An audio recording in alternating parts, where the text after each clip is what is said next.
gonna try. I know that he's been in meetings a lot.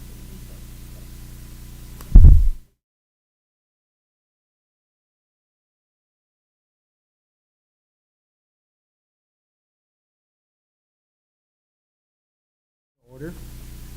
Can we get a roll call, please, Shelley? Yes, sir. Chairman John Wong, Present. Vice Chair Lisa Brazil, Here. Board Member John Luce, Here. Board Member Brian Gano, Here. Board Member Diana Montgomery. Present. We have a quorum, Mr. Chair. Thank you. Wonderful. So first business of order is business A, consideration to approve January 31st meeting, 2024 meeting minutes. Do I have a motion to approve those minutes? Any questions on that? Questions, motion to approve. Do I have a second? Second.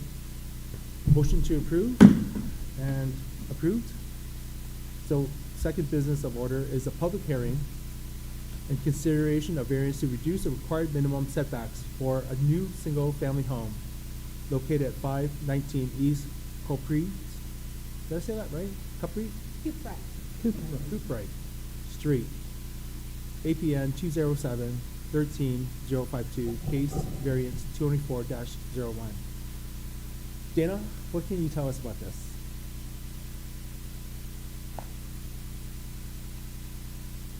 We can hear you, Dana?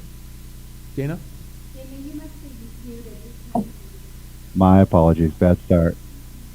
Thank you, though. Thank you very much, Chairman Wong, board members, for convening this evening and hearing this item. This is a public hearing after I give a presentation, typically, or if you have any questions of myself or the applicant, you would then open up a public hearing and give opportunity for any members of the public who may have shown up or provided information to Shelley, your city clerk, to report on the record. So with that, as you mentioned, this is a request for a variance. The applicant in the audience here, Mr.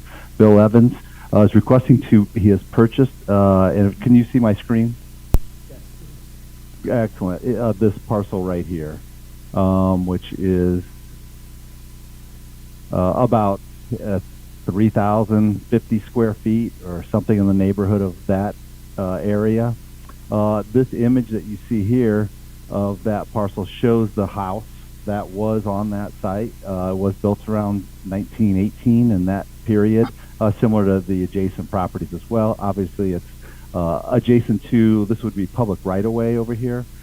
And then as well an alley. This was an old plat from the early 1900s that really didn't follow the topography. I think a lot of these plats might have been created out of state in their subdivision, and so you can see things just didn't quite develop like they had allotted those. But anyway, at that time they were obviously platting much smaller lots than what we usually see today for our typical single-family homes. This property is zoned R2. That's our multifamily zoning district. This lot, though, being under 5,000 square feet, would only house a single dwelling based on our density calculation. So with that, I just did want to point out that original home here obviously has a very close setback in the front and then a little more in the rear. And then you can look down that, I'll zoom in and you'll see that house go away. That house was demolished, I believe, by the city, and Mr. Evans picked it up along with the lien that the city has on it from the prior owner. So as you can see, as I mentioned, some of these homes were built very early in the 1900s, and then they obviously smaller lots had reduced setbacks as well, and you can kind of see that. I think this home probably sits around 14 feet. This house is over at the rear property line, and then this home much more forward, or 10 feet. That original house on this lot was within 10 feet of that front property line. So that said, one thing we've identified is that we have this older character of being smaller lots and reduced setbacks that aren't really recognized or work well with our current 20-foot minimum front yard setback for the R2 zoning district. Now, in other areas, we do have much larger lots that works well for. But in this situation, in this character, this historic character of this area, the Knopfsker Hill building right here. You can see that's a 10-foot setback as well, in a lot of these neighborhoods. So that said, obviously that reduced lot frontage and character is definitely a historic appeal for the neighborhood. So Mr. Evans provided you with that application to build a new home on that property, and that's his plot plan that he's prepared. He will have a full design should a variance be approved this evening by the Board of Adjustment. But 50-foot lot width, about a 60-foot lot depth, doesn't give a lot of room for a single family.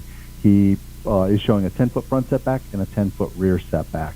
And I believe it's that this variance is for to reduce our 20-foot minimum required setbacks in the front and rear to the 10 feet. Again, it would be consistent with other homes built in that neighborhood. And based on the limited size of that lot and dimensions, we feel that is a substandard lot based on our setbacks and would be justified or be a justification for a variance. He also provided a potential or a conceptual floor plan of what that building configuration or floor plan would look like, and then he's including a covered area for tandem parking, required two-car parking storage on site as well. So with that, staff, and you have your staff report that does outline our analysis and the history of this parcel.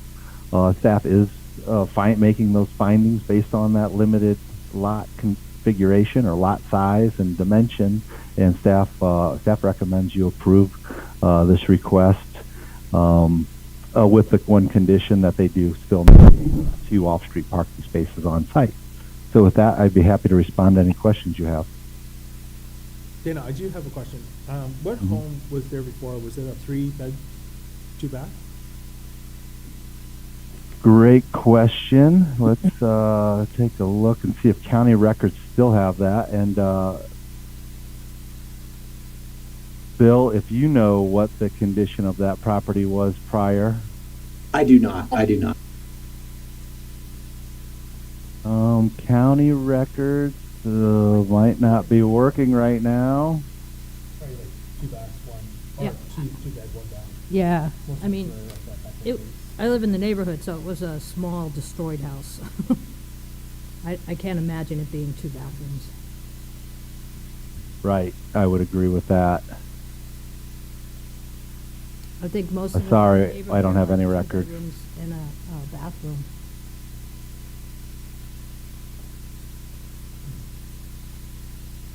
Are there any other questions about? Oh, did it come up? So at this time, we want to open public meeting. Is there any questions online or any questions in the? There's nobody here, so.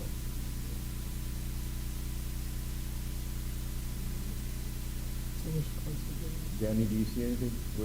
I'm not looking at council email. Hey, keep check real quick. Thank you. Okay, that sounds good. We'll Yeah. close the public hearing at this time and open our regular meeting. Look, everything looks in order. Do I have a motion to approve? I make a motion to approve the request. A second. We have quorum. All that approve variance say yay, and all that do not approve say nay or nay.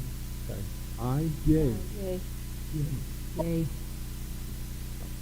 We have a quorum. We approve that variance. The motion passes. You got a great lot there. That's a Thank you. great lot. So you see that lot? It looks like it right on the end. Right on the end, overlooking Old Dominion with the view of the canals. It's a great lot, right at the edge of the baseball park. It's really a great lot. It looks nice. It'd be nice to see a home on it. Every home counts. I agree with that.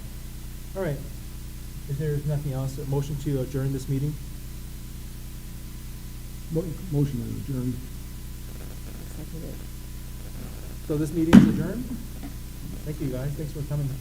No, thank you all for Taking time.